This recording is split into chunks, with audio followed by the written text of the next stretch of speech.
Buffalo. Thank you, Mr. Speaker. Today, we have an opportunity to honor the heroes of the Fort McMurray fires. Through their service and sacrifice, they've given so much to our community, and it is an honor to rise today and thank them for their tremendous effort. I know these brave souls don't like being called heroes. They'll tell you that they're just doing their job.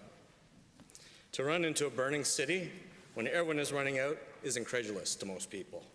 To fight to save their neighbor's home, even while their own was ablaze, will say they were just doing their job.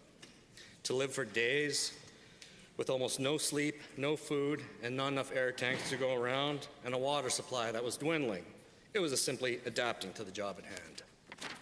To keep fighting, even the smoke was so thick, visibility was impaired, and breathing was difficult. If people might imagine sitting around a campfire and the wind shifts and the smoke heads to you in your chair, that's what it was like 24 hours a day, 7 days a week for these men and women. To improvise and organize the largest evacuation in our province's history is phenomenal.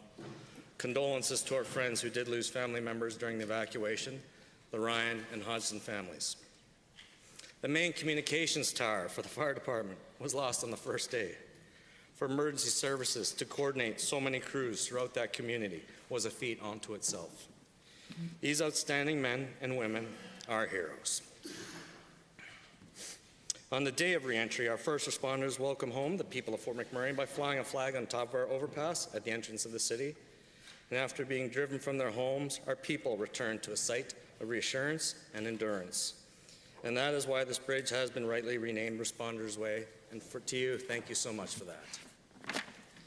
While there is no way the people of Alberta could ever thank you enough for your dedication and steadfast commitment to Fort McMurray, we hope that they will accept this symbol of our appreciation.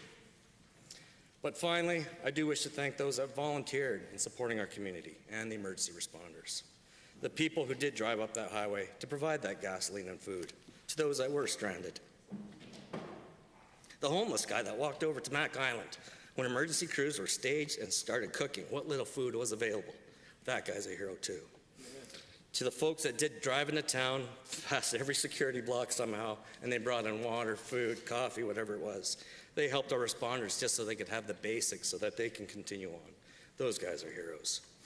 And to the volunteers who tirelessly worked to lend a hand by whatever means they could, whether it was taking in a displaced family into their homes right across this province, right across this country, or providing money, clothing, and support, Fort McMurray thanks you all. To the communities and organizations that supported the displaced, from Lac La Biche and Boyle, all the way down to Chestermere and Medicine Hat, from Northlands to the Samaritan's Purse, and so many other organizations, thank you so much.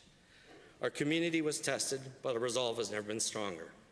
And after many years of our community being the embarrassing cousin of Alberta communities, it's heartening to see that our province stood together, united with love and support.